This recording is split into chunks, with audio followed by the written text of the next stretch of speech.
So you told us earlier that you met with Margaret, Yes. and that she was a kind of a reserved and shy person, and Yes. that's something that you also could relate a little bit to. Oh, absolutely. Yeah, I'm definitely someone who's more comfortable hiding in my work than talking about my work or selling my work. But is that a reason why you wanted to become an actor, you think? Because I think a lot of actors are a little shy, and it's good to, Yeah. like, express yourself through not being another person. Yeah, I mean, I don't know that that's the reason, but I think it's the reason that I felt empowered when I performed, is that I felt like disappearing into the emotions of a scene or a character or movement, as a dancer as I was, it was a way to express myself without sort of laying myself bare. And it felt safer than maybe being authentic when I was a child, yeah. I'm definitely nervous on the red carpet, and I think you can probably tell looking at the pictures. People are like, she doesn't look at home. I'm like, I'm not. I'm not at home. I'm an actress. I like quiet sets where we talk about emotions, and but it's fun, and you just sort of lose yourself in the fun of it, and if you can do that, then it's great. Because I know I've talked to a few actors now that are talking about how they have to lay down in their cars, not to wrinkle their dresses. Yeah, and absolutely. Julianne Moore this year, she's renting, I think, a big truck, so all of them can just stand up. So they're. Well, I want that invite. Tell me where that truck stop is. That sounds awesome. We could have some you ever laid champagne down? in one hand. Yeah. I haven't laid all the way down, but I've definitely reclined the seat and sat in very funny ways. I've definitely had my dress up over my head behind the seat. Yeah. There's no easy way to transport some of these dresses, and you don't really think about it until you're in the car, and then... And you for a long time in the car too, right? Yeah, there's usually a long line.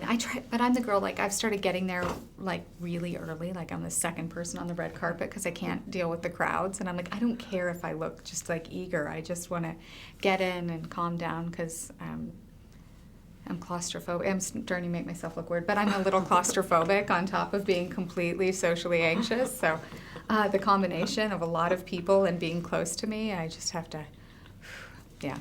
Do you remember the first we were talking about it earlier, but yeah. But your first impression of LA and Hollywood and how it all worked? I was not prepared.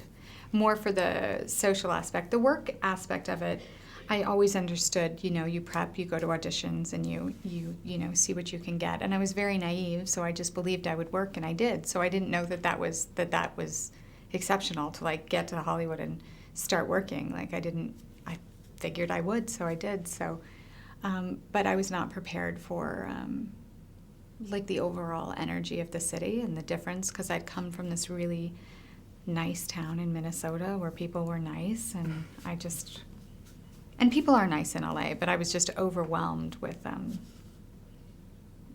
just being yelled at on the street. I would have been eaten alive in New York if I'd have moved here. It's good I didn't have a lot of sort of experience with New York at that time. They're nice people in New York too. Very though. nice, yeah. But it's easy to get overwhelmed with negativity if you're not used to it, which is probably what happened. And then now I'm kind of aware of it, but I'm able to just sort of push it to the side and see the good.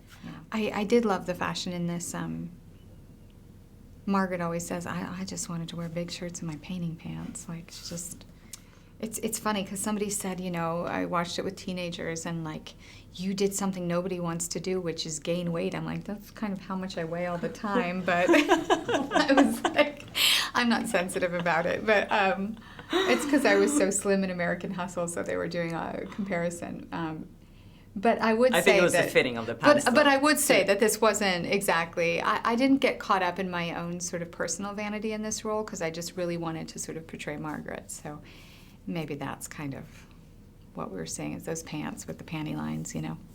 I apologized to Margaret for those panty lines. I'm like, I'm so sorry. It's just great talking to you. Thank you. So Really you have nice. such a good energy about you. Oh, thank you.